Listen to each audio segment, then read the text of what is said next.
আসসালামু আলাইকুম রাহমাতুল্লাহি ওয়া বারাকাতুহু। সম্মানিত দর্শক, সকলকে স্বাগত জানাচ্ছি পাকিস্তানের ভিসা রিলেটেড আরো একটা নতুন ভিডিওতে।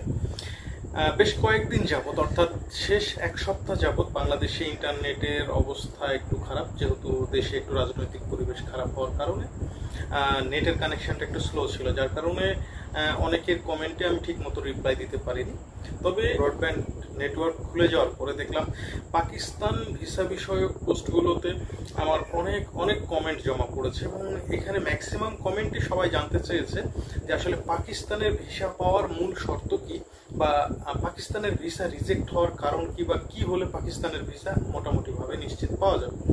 তো বন্ধুরা, এটা নিয়েই আজকে আমি আলোচনা করব যে পাকিস্তানের ভিসা পাওয়ার মূল শর্তগুলো কি।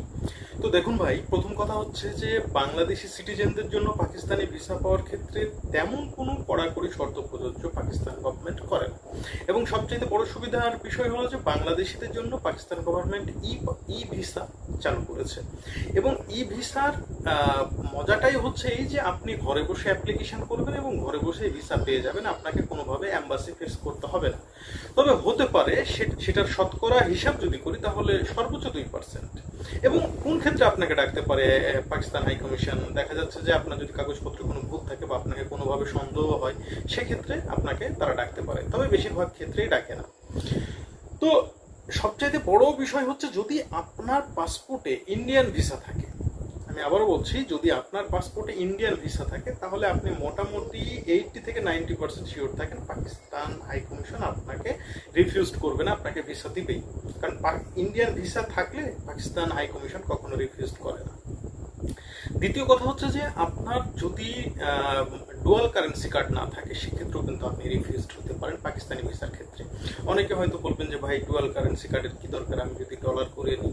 হ্যাঁ, ডলার আপনি করে নিতে পারেন, তবে একটা কথা মনে রাখবেন যে ব্যাংক স্টেটমেন্টের চাইতেও তারা ডুয়াল কারেন্সি কার্ড বা আপনার ডলার এন্ডোর্সমেন্টকে, অর্থাৎ ডুয়াল কারেন্সি কার্ডের ডলার এন্ডোর্সমেন্টকে তারা সবচেয়ে বেশি প্রাধান্য দিয়ে থাকে। দেখেন, পাকিস্তানের ভিসার জন্য যে বিষয়টা খুবই বেশি গুরুত্বপূর্ণ হয়, যে ভারতের ভিসার জন্য আপনার ব্যাংক স্টেটমেন্ট বলেন বা ডলার এন্ডোর্সমেন্ট বলেন, বাংলাদেশি টাকায় 15 থেকে 20,000 টাকার মতো সমপরিমাণ ডলার দেখালেই চলে। কিন্তু পাকিস্তানের ক্ষেত্রে কিন্তু বিষয়টা এমন নয়। পাকিস্তানের ভিসাটা ইন্ডিয়ান ভিসা পাওয়ার চাইতে অনেক ইজি হলেও এখানে সবচেয়ে বড় সমস্যা যেটা, সেটা হচ্ছে আপনার ডলারের পরিমাণ অনেক বেশি দেখাতে হবে, ন্যূনতম $1,000। তবে অনেক যারা এই ভিসা নিয়ে কাজ করে তারা অনেক ক্ষেত্রে সাজেস্ট করে যে এটা 1,000 নয়, $1,500 দেখাতে হবে। এবং এটা কেন দেখাতে হবে? দেখানোর মূল কারণটা হচ্ছে যে মনে করেন আপনি বাংলাদেশ থেকে পাকিস্তান যাবেন, এবং আপনার যাওয়া আসার মতো খরচটা আছে কিনা সেটা তো পাকিস্তান গভর্নমেন্ট দেখবে, এবং দেখার পরেই আপনাকে আপনার ভিসা তারা দিবে। তো এই গেল হচ্ছে বিষয়। এবং আরো একটা বিষয়, সেটা হচ্ছে যে আপনার কাগজপত্রের স্বচ্ছতা। কাগজপত্র যদি আপনি কোনো ডুপ্লিকেট কাগজ দিয়ে থাকেন বা কোনো আপনি ভুল করে থাকেন, দেখা যাচ্ছে আপনার পাসপোর্টে যে ইনফরমেশনগুলো আছে, আপনি ভিসার জন্য যে আবেদন করেছেন সেই ইনফরমেশনের সাথে আপনার পাসপোর্টের ইনফরমেশনগুলোর মিল নেই, তো যদি বিষয়টা এমন হয়ে যায়, সেক্ষেত্রেও কিন্তু আপনি পাকিস্তানি ভিসা পাবেন না। এছাড়া বাংলাদেশি সিটিজেনদেরকে পাকিস্তানি ভিসা না দেওয়ার আর কোনো কারণ আমি দেখি না, বা এমন কোনো ঘটনাও ঘটেনি। আর আরেকটা কথা হচ্ছে যে পাকিস্তানের ভিসা করতে খরচ কেমন পড়ে। পাকিস্তানের ভিসা করতে খরচ খুব বেশি পড়ে না, বাংলাদেশি টাকায় প্রায় 16 থেকে 17,000 টাকা মতো পড়ে, এর বেশি কিন্তু খরচ পড়বে না। সুতরাং পাকিস্তানি ভিসা পেতে বাংলাদেশিদেরকে তেমন একটা প্রবলেমে পড়তে হয় বলে আমার মনে হয় না। আমি গেল 2 বছর যাবত এই ভিসা নিয়ে কাজ করছি, বা আমার এই টপিকের উপর আমি ভিডিও আপনাদেরকে উপহার দিচ্ছি। এই প্রথম 2 জন কি 3 জনের কাছ থেকে কমেন্টে জানতে পারলাম যে তাদের ভিসাটা রিফিউজড হয়েছে। তাছাড়া আসলে ভিসা রিফিউজড হওয়ার ঘটনা একেবারে 0 বললেই চলে।